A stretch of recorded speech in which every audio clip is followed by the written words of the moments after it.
Hello everybody, my name's Jude and this is Lammy, and together we are Little Lamb Tales. And remember, you can always follow us on Twitter and Facebook. Thanks very much for watching. This week we've got a special story because on Monday it was Australia Day. Now a few years ago I was lucky enough to be able to travel around Australia and I saw lots of different places and animals, and I've also got some friends still out there, so this is for them. Are we ready, Lammy? Are you going to sit down and listen? Here we go.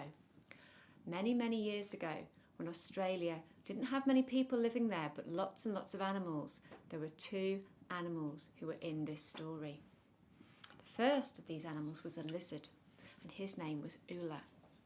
Ula the lizard was out in the desert, and he had nothing to do except lie in the sun, and he was bored and fed up. So he decided he'd go and play with his boomerangs. Boomerangs are these wooden things that get thrown in the air and they whiz and come straight back to you. And that's what he decided he'd do. And off he went out into the desert to practice throwing his boomerangs. Not long after that, along came a galah. Now, over in Britain, we don't have galahs, but in Australia, they're everywhere.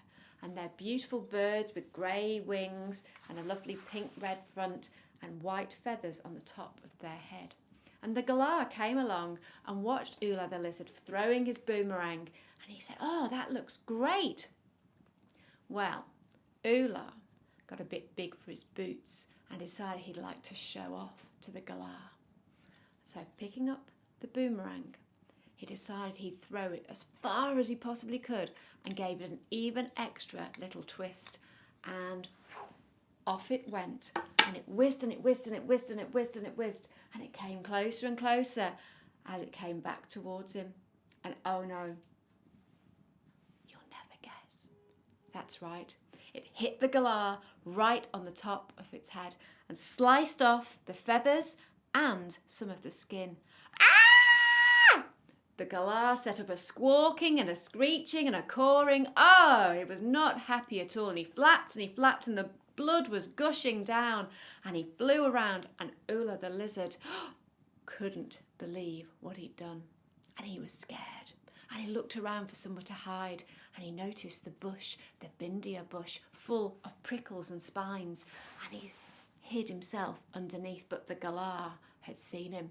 "What do you think you're doing?" said the galah, and he flew over and he grabbed poor Ula in his beak, and he thrust him into the bindia bush, and he rolled him around in it until all of the spikes and the spines were sticking out of every bit of his skin. And the galah looked at him and said, "Now you will always have spikes sticking out of your skin, and just for good measure you'll be marked with my blood."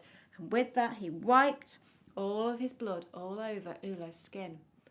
By now, Ula was cross too, and stinging all over from the nasty prickles and spines. He said, "Well, that may be true, but you will always be bald on top of underneath your feathers, and that will be as long as I am a lizard with spikes."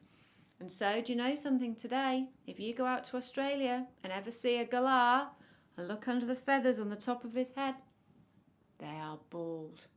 And also, in Australia, there are still lots and lots of lizards who are reddish in colour and covered in spikes. The end. We hope you enjoyed that Australian story. And to all my friends in Australia, we hope you had a happy Australia Day. G'day!